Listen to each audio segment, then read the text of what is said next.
যে উদ্দেশ্য নিয়ে নির্বাচন কমিশনকে কাজে লাগিয়ে বাংলায় এসআইআর করতে চেয়েছিল তারা মুখ থুবড়ে পড়ছে।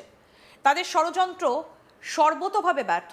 যারা বাংলাকে বাংলাদেশিদের আতুরঘর বলে অপমানিত করেছিল তাদের উচিত বাংলার 10 কোটি মানুষের কাছে কান ধরে উঠবস করে ক্ষমা চাওয়া। বিস্ফোরক মন্তব্য অভিষেক ব্যানার্জির। কার উদ্দেশ্যে এই মন্তব্য করলেন তা নিয়ে রহস্য দানা বেঁধেছে। 16ই ডিসেম্বর পশ্চিমবঙ্গের খসড়া ভোটার তালিকা প্রকাশিত হয়েছে। ইতিমধ্যেই প্রায় 58 লক্ষ নাম বাদ গিয়েছে ভোটার তালিকা থেকে। এবার শুরু হবে হিয়ারিং পর্ব। 2002 সালে এসআইআরে যাদের নাম নেই, যাদের কোনো আত্মীয়ের সঙ্গে লিঙ্ক খুঁজে পাওয়া যায়নি, তাদেরই কেবলমাত্র এই হিয়ারিং পর্বে ডেকে পাঠানো হবে। এমনটা ভাবার কোনো কারণই নেই। খসড়া তালিকায় নাম থাকলেও ডাক পড়বে অনেকেরই। দেখাতে হবে নির্বাচন কমিশনের নির্দিষ্ট করে দেওয়া 11টা নথির মধ্যে যে কোনো একটা। 16ই ডিসেম্বর পশ্চিমবঙ্গের খসড়া ভোটার তালিকা প্রকাশিত হয়েছে। ইতিমধ্যেই প্রায় 58 লক্ষ নাম বাদ গিয়েছে ভোটার তালিকা থেকে। এবার শুরু হবে হিয়ারিং পর্ব। 2002 সালে এসআইআরে যাদের নাম নেই, যাদের কোনো আত্মীয়ের সঙ্গে লিঙ্ক খুঁজে পাওয়া যায়নি, তাদেরই কেবলমাত্র হিয়ারিং পর্ব ডেকে পাঠানো হবে। এমনটা ভাবার কোনো কারণ নেই। খসড়া তালিকায় নাম থাকলেও ডাক পড়বে অনেকেরই। দেখাতে হবে নির্বাচন কমিশনের নির্দিষ্ট করে দেওয়া 11টা নথির মধ্যে যে কোনো একটা। বুধবার তৃণমূলের সেকেন্ড ইন কমান্ড বিজেপিকে আক্রমণ করে বলেন যে তালিকাটা বেরিয়েছে সেটা খসড়া তালিকা। 14ই ফেব্রুয়ারি চূড়ান্ত ভোটার তালিকা বের হবে। এটাকে ফাইনাল ধরে নেবার কোনো কারণ নেই। যারা বাংলাকে ছোট করে অনুপ্রবেশকারীদের আতুরঘর বলে আখ্যায়িত করেছিল বা কালিমালিপ্ত করেছিল, 1.5 কোটি রোহিঙ্গার নাম বাদ যাবে, 1.5 কোটি বাংলাদেশিরা থাকে, তাদের এইসব তথ্য ইলেকশন কমিশনের এসআইআর খারিজ করে দিয়েছে। যে উদ্দেশ্য নিয়ে বিজেপি তাদের সহকারী সংস্থা নির্বাচন কমিশনকে কাজে লাগিয়ে বাংলায় এসআইআর করতে চেয়েছিল তারা মুখ থুবড়ে পড়েছে। তাদের ষড়যন্ত্র সর্বতোভাবে ব্যর্থ। যারা বাংলাদেশকে বাংলাদেশিদের আতুরঘর বলে অপমানিত করেছিল তাদের উচিত বাংলার 10 কোটি মানুষের কাছে কান ধরে উঠবস করে ক্ষমা চাওয়া। কি বললেন অভিষেক ব্যানার্জি, আসুন শোনাই এবার আপনাদের। প্রথমত যে তালিকাটা বেরিয়েছে এটা খসড়া তালিকা, এটা ড্রাফট। এখনো প্রায় ক্লেম অবজেকশন পিরিয়ড চলবে 31শে January first week of February অবধি। এখনো প্রায় 45-50 দিন ক্লেম অ্যান্ড অবজেকশনের কাজ চলবে। ফাইনাল লিস্ট বেরোবে খুব সম্ভবত 14ই ফেব্রুয়ারি। এটাকেই ফাইনাল ধরে নেওয়ার কোনো কারণ নেই। কিন্তু যারা বাংলাকে খাটো করে ছোট করে অনুপ্রবেশকারীদের আতুরঘর বলে বাংলাকে আখ্যায়িত করেছিল বা বাংলাকে কালিমালিপ্ত করেছিল, 1 কোটি রোহিঙ্গা, 1.5 কোটি রোহিঙ্গা বাদ যাবে, 1.5 কোটি বাংলাদেশি থাকে, তাদের তথ্য কার্যত ইলেকশন কমিশনারই এসআইআরই খারিজ করে দিয়েছে। এবং প্রত্যেকটা সামারি ডিভিশনে, স্পেশাল সামারি ডিভিশন যখন হয় 1.5-2% এমনিই বাদ যায়। তো এবারেও যে 24 লক্ষ ডেথ বেরিয়েছে সেটা দেখা গেল 2%। সেটা অ্যাভারেজে প্রত্যেকটা সামারি ডিভিশনেই বাদ যায়। এবার নো ম্যাপিংয়ের কেসগুলো হয়তো কেউ রাজ্য থেকে বাইরে গেছে, কেউ অন্য জায়গায় শিফট করেছে, কাউকে ট্রেস করে পাওয়া যাচ্ছে না। এই যে কেসগুলো রয়েছে এগুলো ক্লেম অ্যান্ড অবজেকশন পিরিয়ডে ক্লেম ফাইল করা হবে, তার পরবর্তীকালে হিয়ারিং হবে, তারপরে ফাইনাল লিস্টে তার নাম থাকবে কি না থাকবে সেই হিয়ারিংয়ের বেসিসে তার নাম প্রকাশিত হবে ফাইনাল লিস্টে। এটাকেই ফাইনাল লিস্ট ধরে নেওয়ার কোনো কারণ নেই। তবে যে উদ্দেশ্য নিয়ে বিজেপি তাদের সহকারী সংস্থা নির্বাচন কমিশনকে কাজে লাগিয়ে বাংলায় এসআইআর করতে চেয়েছিল তারা মুখ টুকরে পড়েছে এবং তাদের ষড়যন্ত্র সর্বতভাবে ব্যর্থ।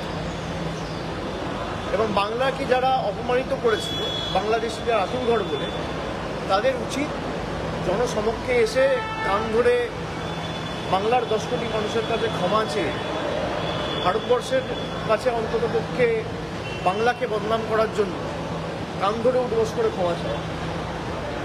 একের পর এক ঘটনা, মানরেগার টাকা বন্ধ থেকে আবাস যোজনার টাকা বন্ধ, সন্দেশখালি দিয়ে বাংলাকে কলুষিত করা, এসআইআর করে বাংলাকে বাংলাদেশি বলে বাঙালিকে দাগিয়ে দেওয়া, বাংলার অস্তিত্বকে অস্বীকার করা। যারা বিজেপির মুখ্যমন্ত্রী রয়েছে তারা বলছে যে বাংলায় কথা বলবে তাকে ডিটেনশন ক্যাম্পে নিয়ে যাব, জেলে ঢুকিয়ে দেবো, তাদেরকে পুরস্কৃত করা। বাংলা বলে কোনো ভাষা নেই, আমাদের এই মাটির বিপ্লবীদের অসম্মানিত করা। যুবভারতী ক্রীড়াঙ্গনে লিও মেসের অনুষ্ঠানে বিশৃঙ্খলার ঘটনা তৃণমূলের সেকেন্ড ইন কমান্ড বলেন, চলতি বছর কুম্ভ মেলায় যখন বহু মানুষের মৃত্যু হয় তখন তো কেউ প্রশ্নের মুখে দাঁড় করায়নি প্রধানমন্ত্রী বা যোগী আদিত্যনাথকে। গত 15ই ফেব্রুয়ারি দিল্লি স্টেশনে পদপৃষ্ঠের ঘটনায় অনেকেরই মৃত্যু হয়েছে, সেই নিয়ে কোনো প্রশ্ন উঠেছে? এই ঘটনায় কোনো বিজেপি নেতাকে একটা প্রশ্নেরও সম্মুখীন হতে হয়েছে? কোনো তদন্তও হয়নি। কাউকে গ্রেফতার করা হয়নি, এমনকি ক্ষমা চাওয়াও হয়নি। যুব ভারতীর বিশৃঙ্খলার 1 ঘন্টার মধ্যে মুখ্যমন্ত্রী সাধারণ জনগণের কাছে ক্ষমা চান। ঝোঁকে সেই যার মধ্যে জান আছে, চুপ থাকাটা মৃতের সমান। পুলিশ অফিসার থেকে শুরু করে মন্ত্রী সকলের বিরুদ্ধে ব্যবস্থা নেওয়া হচ্ছে। বিদেশ থেকে কালো টাকা কি দেশে ফিরেছে? 10 বছর হয়ে গেল। দেশের প্রধানমন্ত্রী নিজেই বলেছিলেন, ওনাকে গিয়ে প্রশ্ন করুন। আর কি বললেন অভিষেক ব্যানার্জি, এবার সেটা শুনবো। सरकार के राज में कुंभ में इतना लोग मारे गए, दिल्ली नई दिल्ली रेलवे स्टेशन में इतने लोग मारे गए, आप लोग जाके सवाल करते हैं उनसे क्या? योगी आदित्यनाथ से सवाल किया आप? सुकांत मजूमदार से सवाल किए हैं? न्यू दिल्ली रेलवे स्टेशन में जब स्टैम्पीड में इतने लोग मारे गए थे, आप लोग जाके बीजेपी का कोई भी नेता से मंत्री से सवाल पूछते हैं? मुख्य बंगाल में जो घटना हुआ उसके 1 घंटे के अंदर the chief minister has apologised. भाई झुकता वही है जिसमें जान है, अकड़ तो मुर्दों की पहचान है। हम झुके हैं जनता के सामने।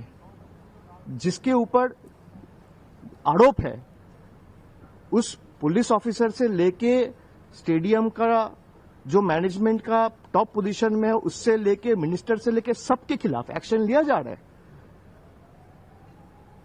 आप कौन सा हक से हम लोग को पूछता है कि सुकांत मजूमदार ने ये कहा है, बीजेपी के ये नेता ने? भाई उनसे पूछिए ना। गवर्नर ने भी बोला। भाई काला धन वापस आया क्या? 10 साल हो गया। इसी देश का प्रधानमंत्री ने बोला था ना, 50 दिन में नहीं हुआ तो जिस चौराहे में ले जाके जो सजा देंगे मंजूर है। 5000 दिन हो गया, आपका कोई हिम्मत है सवाल पूछने का? जाके पूछिए उनसे। भाई आप पूछिए, कोई तो मना नहीं कर रहा है। कुंभ में कितना लोग मारे गए जरा पूछिए।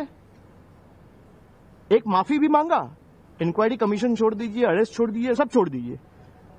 देश के सामने आके एक माफी तक नहीं मांगा। वो लोग हमसे सवाल पूछेंगे। इसीलिए बीजेपी हारती है और इसलिए तृणमूल उनको हराती है। অভিষেক বন্দ্যোপাধ্যায়ের বক্তব্য আপনাদেরকে শোনালাম। তিনি বলছেন যে উদ্দেশ্য নিয়ে নির্বাচন কমিশনকে কাজে লাগিয়ে বাংলা এসআইআর করতে চেয়েছিল তারা মুখ থুবড়ে পড়েছে। তাদের ষড়যন্ত্র সর্বতোভাবে ব্যর্থ। যারা বাংলাকে বাংলাদেশিদের আতুরঘর বলে অপমানিত করেছিল তাদের উচিত বাংলার 10 কোটি মানুষের কাছে কান ধরে উঠবোস করে ক্ষমা চাওয়া। বিস্ফোরক মন্তব্য অভিষেক ব্যানার্জির।